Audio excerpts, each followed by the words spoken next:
Before we dive into our rad new app, we want to acknowledge the traditional owners of the land on which we record, the Wurundjeri people. We pay our respect to elders past and present and to the ongoing living culture of Aboriginal and Torres Strait Islander people.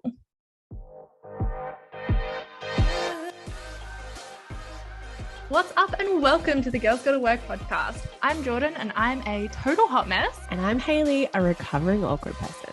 And we are living proof that you can be a chaotic 20-something and still be a successful business owner. Go grab a coffee, kick your feet up, and come hang out as we share the rad, bad, and mad reality of running a business. So welcome to episode 9, I think. 9? Episode 9. We're almost at double digits. It's so exciting. We are doing something a little bit different today. So I actually have no fucking idea what we're talking about today. Hayleigh has prepared some stuff. I actually don't know. I think some questions, maybe some listener segment stuff. I don't know what you've got prepared. I'm going to wing it today. You're going to wing it? I've got things prepped. Well, yeah, I have nothing prepped, so I can't really give you a rundown of what we're talking about. So why don't we just jump straight into talking about the last fortnight and how our weeks have gone, and then you can kick us off with the topic. How does that sound? Sounds amazing. So would you like to kick us off with how your last 2 weeks have been? Hectic. Craziness. I've had the most humongous 2 weeks of my life. I have had my business birthday. Hallie helped too. Happy birthday. Amazing. I also announced to the world, aka Instagram, that the only people that matter. Exactly. That Halleigh Helper is going from a solo business to a virtual assistant agency. Woohoo! My God, so many good things. I know. Heaps of amazing responses. I just inundated with amazing comments. So that was really, really, really nice. Oh, that's so nice. All the feels. And then I decided that I'm not busy enough, that I will volunteer for FemCon, which was on Friday. Of course. For 12 hours. So wow. 12 hours? Yeah, 5 a.m. to 5 p.m. I mean, I'm glad it's you, not me. No. Yeah. I'm kidding. It would have been amazing though, right? It was amazing. So I got to do, everyone had to do like bump in, which is why we were there at 5 a.m. Yeah. And then I got to do like social media all day. So that was oh my God, fun. That's fun. And so within your skill sets, that would have been so cool. No, but I feel like I'm still tired. Yeah. So it's been a big 2 weeks. What about you, Jordan? Keeping in line with the theme of this episode, have nothing prepared to say because I don't know what I've done the last 2 weeks. Let me have a think. Yeah, work feels more like work than business lately. Yeah. I've just been like really in the groove of getting things done, which has been great. Like I'm really enjoying the things that I'm doing. So I used to do copywriting and social media. Now I just do social media. But one of my social media clients was like, hey, I need some copy done. And I was like, I love this client and I love writing for her. And I was like, okay, I'll do some copy. So I've been doing that and I've been loving it. It also reminded me of why I don't offer copy as a service anymore. Just because it's like a lot, I don't know how to describe it, but it's a lot of brain power. And like social media is too, but it's shorter. So like it's shorter form copy. It's more like short bursts of creativity, whereas copy is long-winded bursts of creativity that you need to sustain for longer. And I love doing it on the odd occasion. So like I've loved doing it for the last week. Yeah. But at the same time, I'm a bit tired. Yeah. And I'm excited to get more into social media strategy and back to what I'm really loving in business at the moment. So it's been really fun. But yeah, definitely has reminded me why I don't offer copy anymore. Yeah. I love that. That's so fun. But apart from that, I don't think I've been up to particularly much. Just, the usual, doing the things and running the businesses and just my usual chaotic self, really. Yeah, it's definitely been a vibe. I feel like everyone I've spoken to the start of August has been hectic. Oh my God, yes. And I just like, why is it everyone? Like... Well, also, I think we spoke about it in our July episodes, but July was super quiet for a lot of people. Like end of financial year, everyone was sort of like, that's a good point. Taking a break. And now everyone's like, I'm back. Let's do all of them at once because we haven't for a while. Yes, not that you're adding yourself there at all, Hayleigh. Fucking guilty. Yeah. Guilty. Guilty as charged. The joys. Well, I think we should jump into what I have prepared. I wish I could do like a mwahaha. I kind of just did, but You just did. A better version of that. Yeah, definitely didn't make me cringe at all hearing that. Let's jump into what I've got prepared. Let's do it.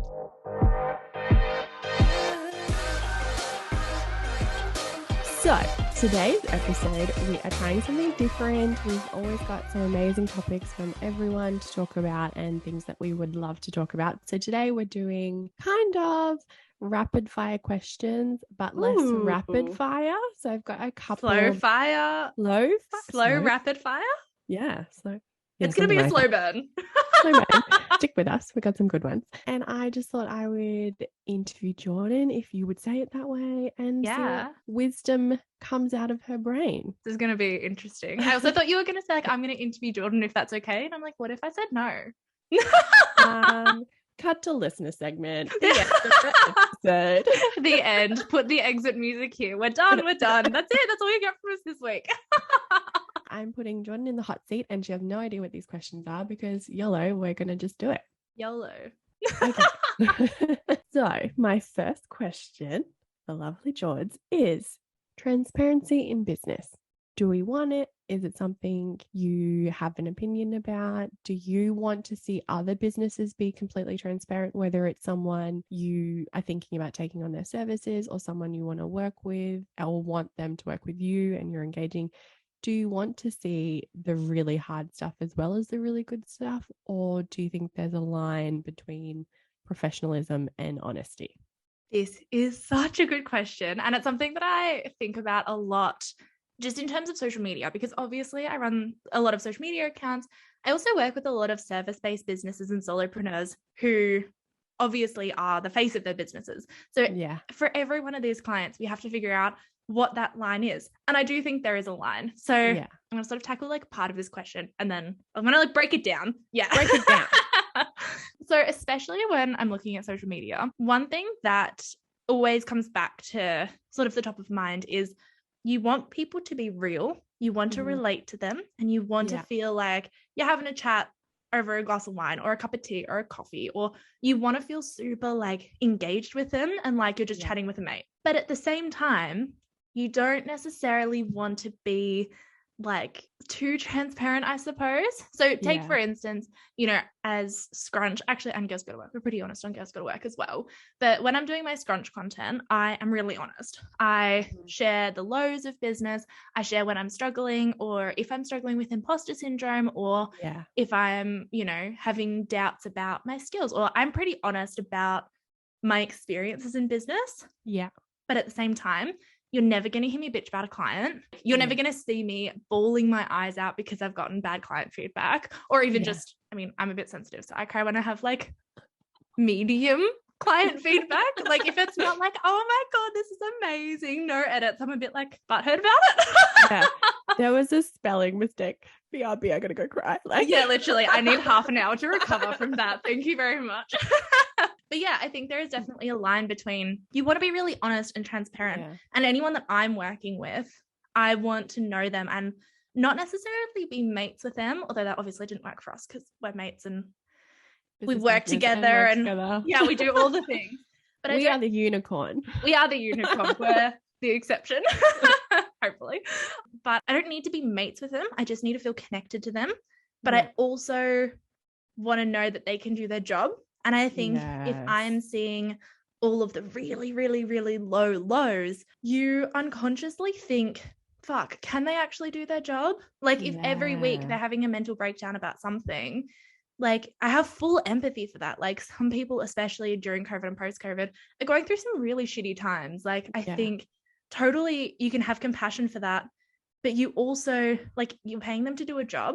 And I think you need to feel confident and totally assured and have no questions in your mind that they can do their jobs.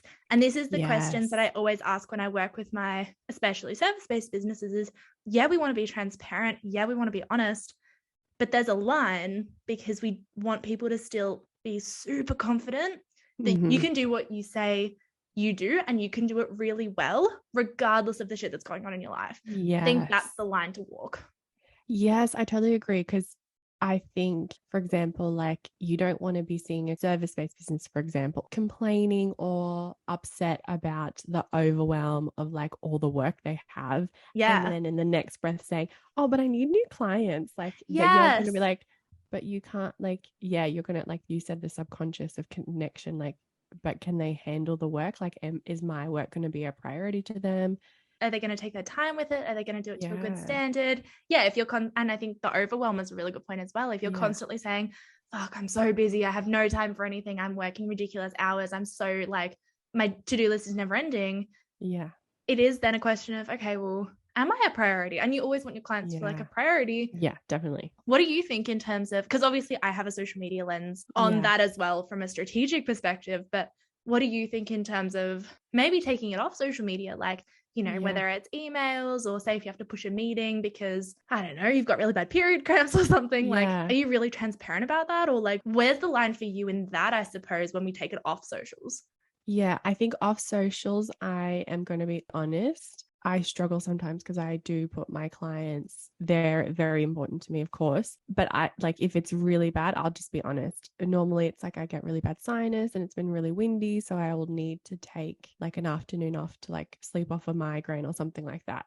So I'm honest in those kind of areas, but I would never be like, I just can't handle all the work. Like if I'm crying, like none of my clients need to see that. I'll talk to my business besties. But I recently ummed and ahed about a post I put on social media where I am crying. Yes. And I ummed and ahed about it for weeks because it was something that I was going through. And even though it wasn't necessarily related to my business or my work, in a roundabout way it still was because I got made redundant, I still felt the importance to show people and give representation to how hard it is. Yes. So I think yes to showing emotion and talking about some of the lows, but you still have to kind of be strategic about what it is you're talking about. Like you can't be like crying because you're upset about your workload, but you can cry because you can cry whenever, but like showing that on socials. And I think what you did with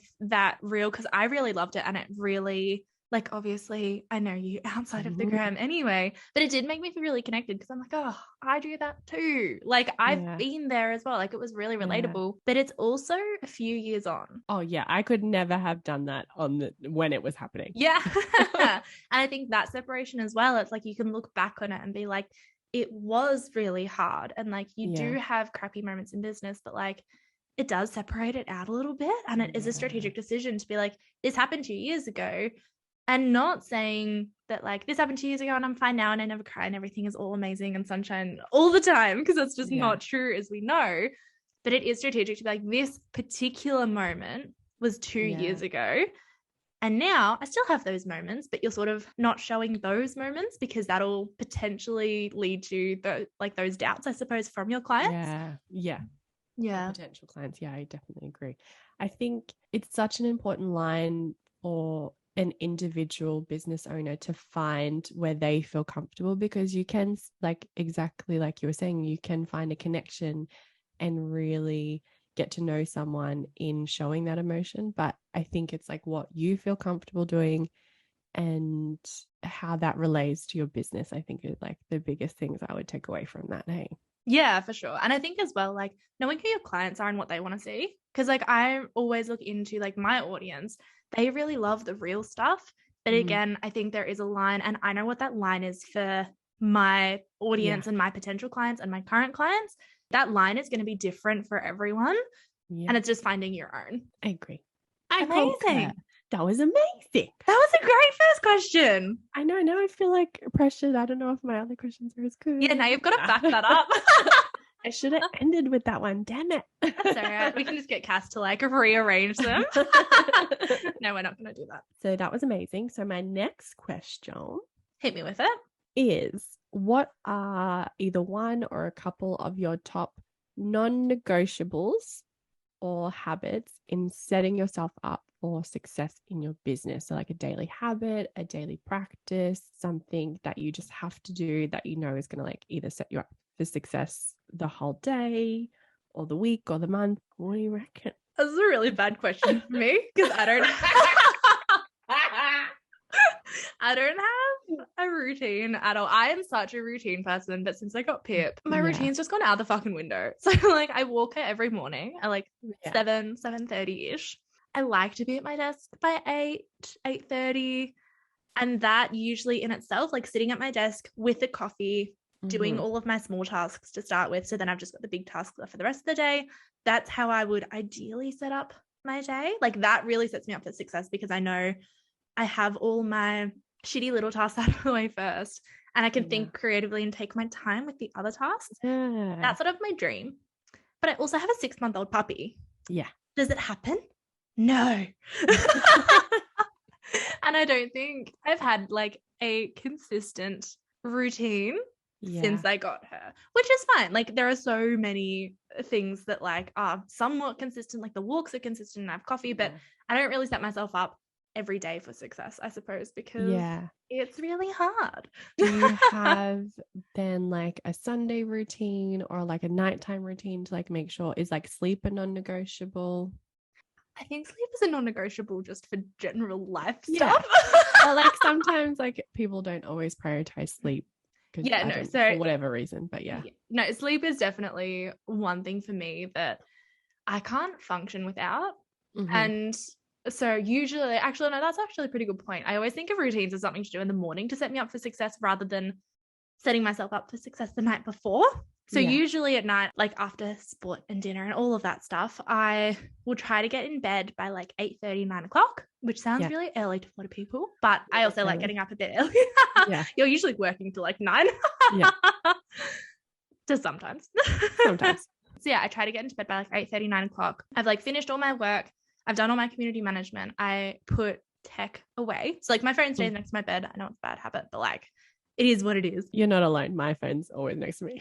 I think everyone who's like, no, you should always like put your phone outside of your room. I'm like, do you have an alarm clock? Like, how do you wake up in the morning? I don't have a clock anywhere in my house. No. So I don't even wear a watch. Like I was like, the only other time telling thing I have is my Apple Watch. Yeah, well, there you go. That's why I don't have an Apple Watch because I'm like notification. It is so distracting. I have it on now and I'm a bit like concerned it's going to go off. But anyway, I put all of my devices that do sit on my bedside table to do not disturb. I make myself a cup of tea. Usually it just varies depending on whatever I feel like. And I sit in bed and I read.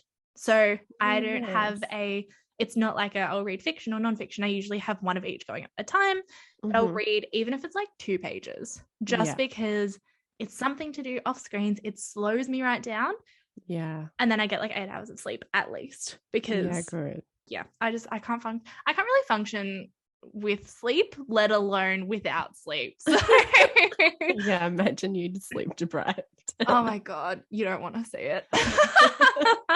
After you put it that way, that's definitely my non-negotiable is nighttime routine, setting me up for success for the next day. Yeah, that's really good. How about you? Because I know you don't really have a in bed by 9 o'clock policy. What do you do? Yeah, I'm kind of, sleep is is a non-negotiable for me. I'm probably like 8 to 9 hours because I will stay up late catching up on some things. And then I'm the same. I just started this non-negotiable, which I used to do, and then life gets in the way and you forget how amazing that habit was. Is reading as well. So I've started to switch off at about 9:30, 10, have a cup of tea, get into bed and read at least 10 pages. And amazing. Considering how stressed I've been, if I haven't been setting aside the time to reset and just let my mind rest before sleep, because if I don't, then I dream a lot and my dreams are always very vivid, and when I'm stressed out I have weird dreams. I would ask, but I feel like they're probably a bit TMI for the pod. No, they're not not like that. No, that's not what I meant either. Just when you have dreams that you're like, they're too out there. Oh no, these aren't too bad. I'm gonna share one with you. So sometimes when I'm really stressed and my outside body, my awake body is like, you're fine, Hayleigh. My inner, I can't think of words today. Your brain? Your subconscious, there we go. Is dreaming and telling me that I'm stressed. One of them I've had since high school is that I will be so stressed out that I'll be climbing a hill. And I physically, in my dream, I'm telling myself, get up and walk, Hayleigh, you're fine. and I'm dragging myself because I'm so stressed out. Oh my And I've God. had that dream recurring since high school. So it's like, that's when I know I'm really like, I need to take a break. Oh my God, that's crazy. Also that it's a recurring dream. Like I dream every Yeah. night, multiple dreams a night, Yeah. but they're never the same. And they're always Yeah. equally batshit crazy. Yeah. I don't know. Yeah, I have a couple of recurring dreams, but yeah, normally it's like stressed out like my brain's sending me a message. Wow. So for you, it's more about like sort of settling into an ideal state for sleep. Yeah. So that your sleep is not disrupted by your stress. Yeah, because I can't. Whoa. I am so envious of my boyfriend. He will be like partying, listening to music, like running around. I don't know what he's doing. Get into bed, turn the light off, head hits the pillow, sleep. It's ridiculous, isn't it? I fucking hate him. Yeah. Like, going through my to-do list in my brain. I have to set up a whole like nighttime routine to get a good sleep. Yeah, biggest thing recently is that reading and setting aside time for growth that isn't business. Ooh. Yes. I like that. Like reading. I like reading. Yeah. Yeah. So like letting my mind grow without it having to be business related, because business is stressful. I love that. Business can be stressful. And I think you make a really good point. Having time aside that's just still can be business related, but doesn't have to be. Because like I'll read a lot of nonfiction that are sort of targeted at business.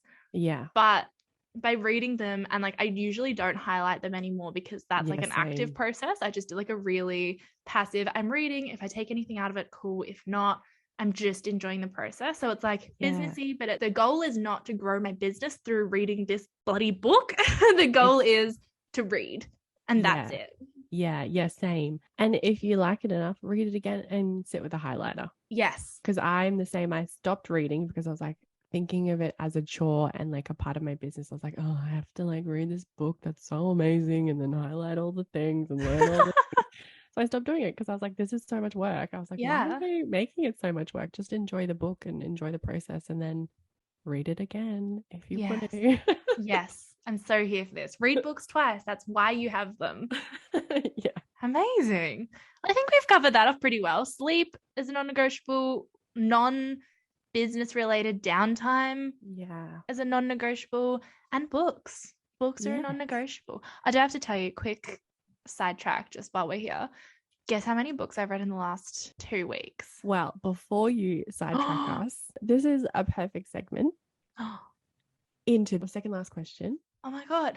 And then you can tell me how many books you read. Oh my God. So, okay. The question is, Jordan. I'm ready. What are you reading right now? And oh my God. We did this so well. This isn't even a tangent. Now it's a legit part of the episode. I can be on track with my tangent. How good is this? So tell me how many books you've read in however many weeks you're going to tell me, and then tell me some of the things you've loved about them. Amazing. I'm so excited because I've been doing so much reading lately. It's pretty much all I want to do and talk about. So yeah, yay for this question. Yay. So over the last 2 weeks, I've read 5 books. That's amazing. My brain cannot read that fast.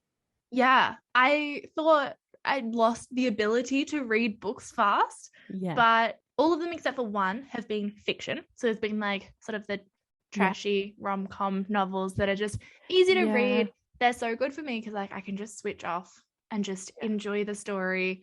Yeah. And then it like is so good for that like before bed reading as well, because I'm not attached. I'm not trying to learn. I'm not tempted to even get out the highlighter. I'm just like, I don't feel like I'm reading because I'm just in the story, and then I put it away and I'm like, cool, bedtime. Nice. Bedtime. So yeah, I've read all of those, but the only non-fiction book I've read over the past out of those 5 is potentially my favorite non-fiction book of all time. Oh, she's calling it, guys. I am calling it. This is pretty serious. I am only 24, so I have a lot of time to read other books. But it was right now, the book of the year is Stolen Focus by Johann. Ooh. It is so good. And I think I liked, so the premise is basically, and if you listen to Steph's Business Bookshelf, she has a much better recap on it because she does everything amazingly. We love Steph. So go listen to that because I'm going to butcher this, but I'll give you a quick synopsis in very Jordan terms, which is basically the world is going to shit in terms of focus, and we're all losing our focus. Like, it has been proven that our focus and attention has been dropping at a more substantial rate than throughout the rest of history. Whoa. Yeah, it's really crazy. And it does make sense because you're like, okay, well, you find it a lot harder to focus on things, even like potentially more sophisticated books, for instance. Yeah. We're so much quicker to give them up now because you have to use so much more attention to read them. As soon as I read that, I was like, oh my God, anytime something is hard to read, I just don't. Yeah. And you think I'm just not in the right headspace, but it's like also a habit of just, yeah, you know, not forcing yourself, but like, you know, we're not pushing used yourself to. Yeah. And we're not used to like having to spend our focus on understanding words because that's too hard. So as soon as I read that, I was like, oh my God, I do that. Yeah, I definitely do. I've probably got like 5 in my bookshelf that I'm like, nah. Just too hard. Maybe next year. But yeah, so as a collective, we're losing our focus. So Johann Hari basically does a bunch of research. He's a journalist and he's just amazing, but does a bunch of research into why this might be. We would all probably, and he does make this point, is that we would all probably assume that it's about social media because like social media, you have like short snippets of stuff, like it doesn't require much attention. It's what we're always on. It's so pervasive.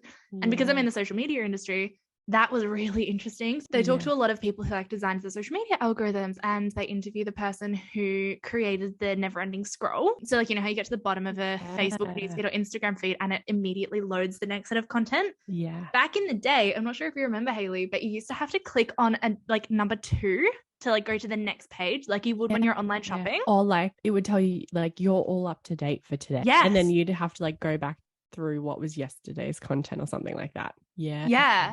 So he also interviews that person. It's a really interesting book looking at why our attention spans are potentially reducing, why we can't focus, and what we can do about it. Okay. Awesome. It's not like super how-to-y. Tangible. Yeah.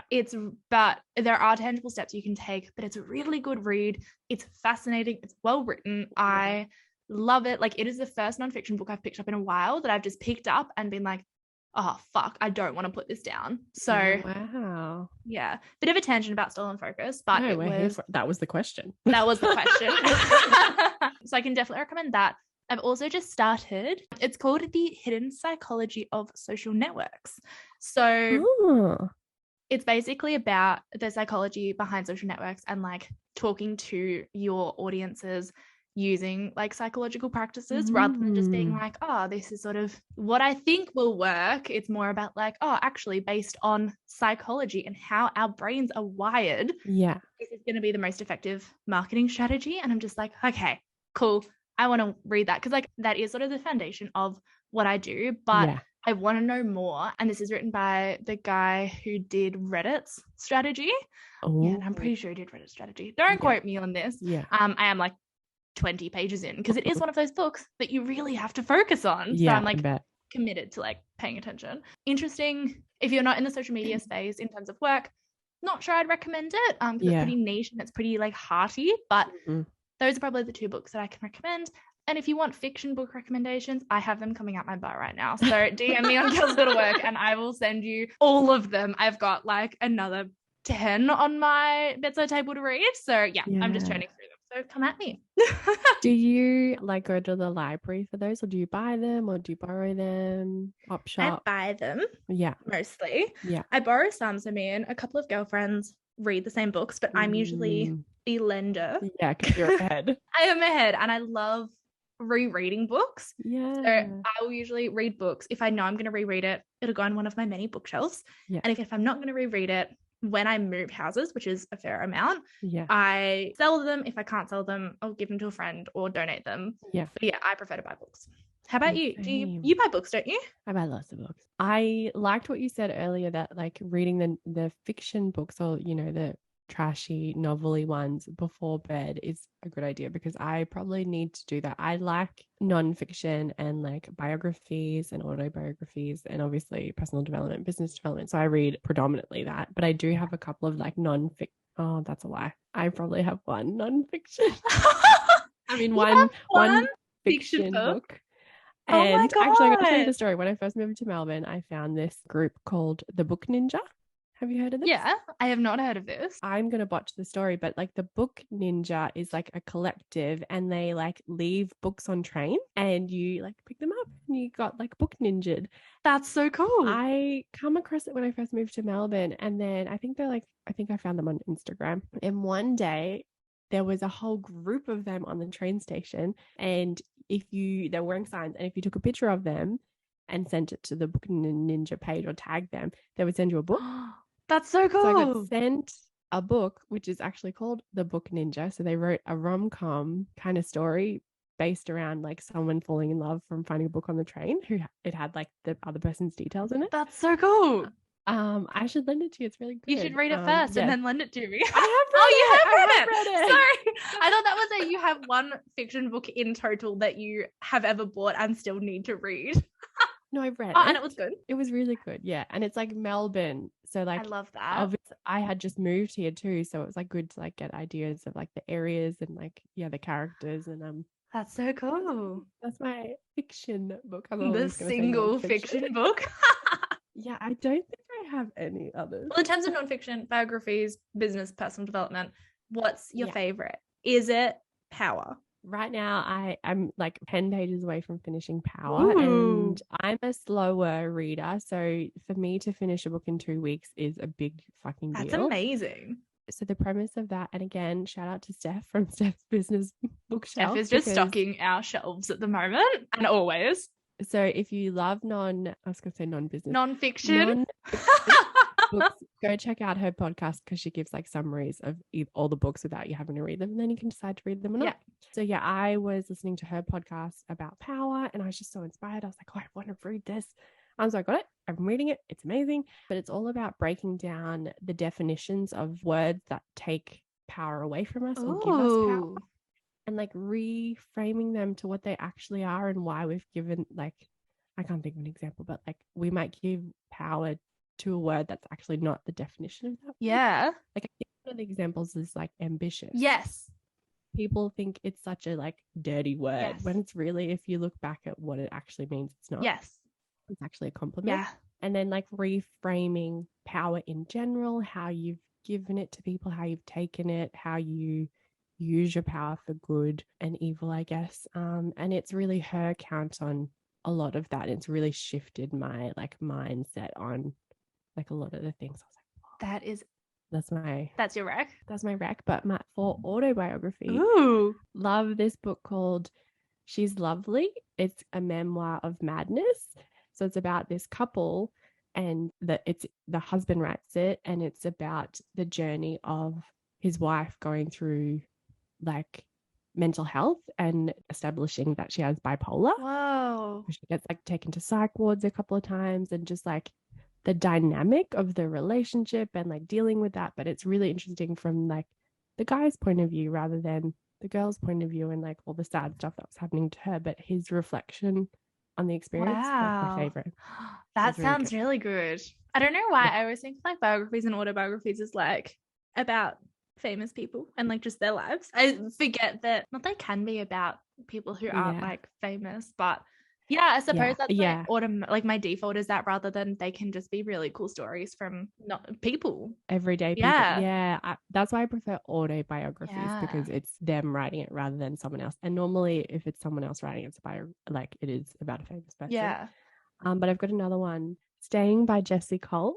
Jessie is an Australian author. It's all about her experience growing up in not regional Melbourne, New South Wales. I don't know, but like. Did you just say regional Melbourne? Regional. Oh my God, we are losing the plot. But yeah, she had a really hard upbringing. Oh my God, I have so many. There's another Australian one called The Trauma Cleaner.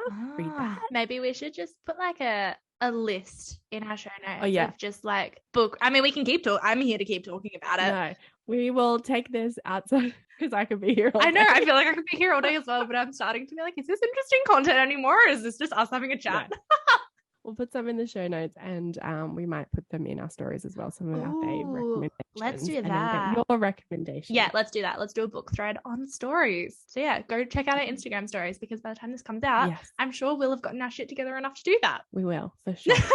For sure. All right. Well, I think that wraps up our questions. But you've done listener stuff, maybe? Yes. Amazing. So I've got one more question that I want to ask you and that I've asked some listeners and just the internet. So we're going to hear from some other people, but I want your take on the question first. Oh my God. All right, hit me. I'm ready. Okay. So what is one thing you should know about surviving your first year in business or wish you knew before you started? So if someone was asking you, I'm going to start a business, what is one piece of advice you would give them or that you wish you knew about business before you started? You're not going to love it every day, but that doesn't mean you don't love it. Yeah.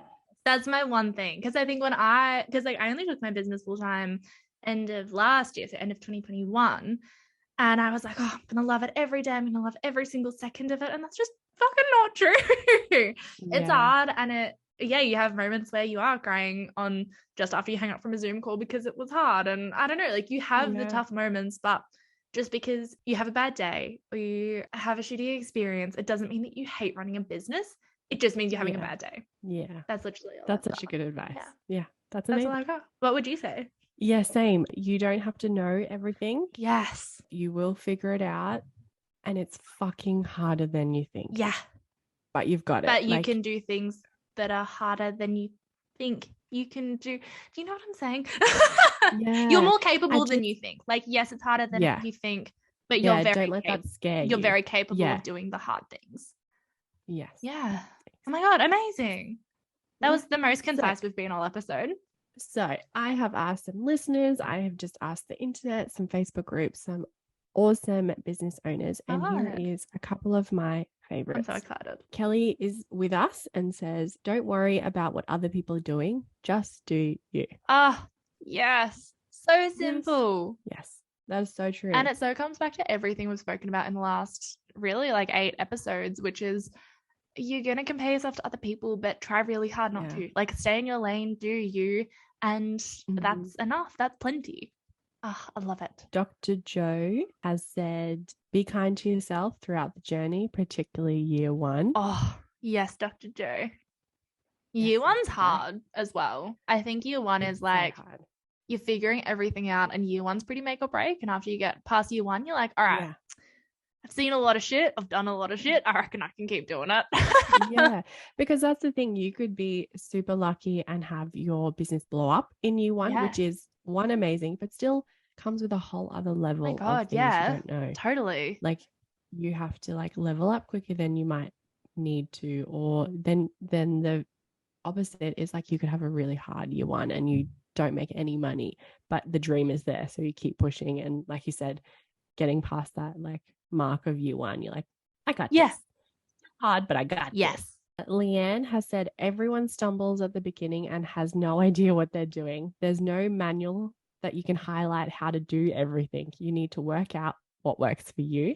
Also, get onto the networking scene early and mingle with those more experienced in both your industry and outside of it. You'll learn so much from them. Yes, Leanne. And I think that's one thing that I've definitely experienced. I don't know about you, but meeting other people. Like, I know we like the whole purpose of this podcast is to create a community like that. But yeah, like joining networking groups that are full of people like you that are running your own businesses that can get it is so important, because then you don't feel like you're alone in business and you have people to bounce ideas off. And I think that in itself makes you more likely to get past that 1 year mark. Yes, definitely. I agree. And lucky last, Ronan has said 2 things. If it's easy, then everyone would be doing it. If it's too difficult, lazy people aren't going to do it. Yes. That makes sense. Yeah, that makes sense. And secondly, customers don't like to move from product and brands that they are comfortable with. So you really have to stand out amongst your competition and offer a wow factor. Yes. I think you have to offer something different. I'm not sure you need to offer a wow factor. I don't think you need to necessarily like knock people's socks off or anything, but you need to offer something that's unique, that's a reason for people to choose you. People are very cemented in their routines. They really like the products that they like, but if they find a new person on the scene that's doing it well, that has something different about them, they are going to jump ship. So I think, I agree with most of that, but I do think that you don't need like a super bright and shiny wow factor. I just think you need something that's different and uniquely yours to make it work. Yes, I agree. So thank you, listeners. They are some amazing advice sentences to get you started. Yeah, I love it. Get you started. And if you're like just starting out and you're listening to the podcast, welcome. You're going to do amazing. But yeah, hopefully that is some tangible advice. Yeah, I love it. To get you started. Look at us go. Only like 10 tangents later and we're coming up to the end of the episode. What a shit show. But I suppose people wouldn't be here if they expect anything different. That's it.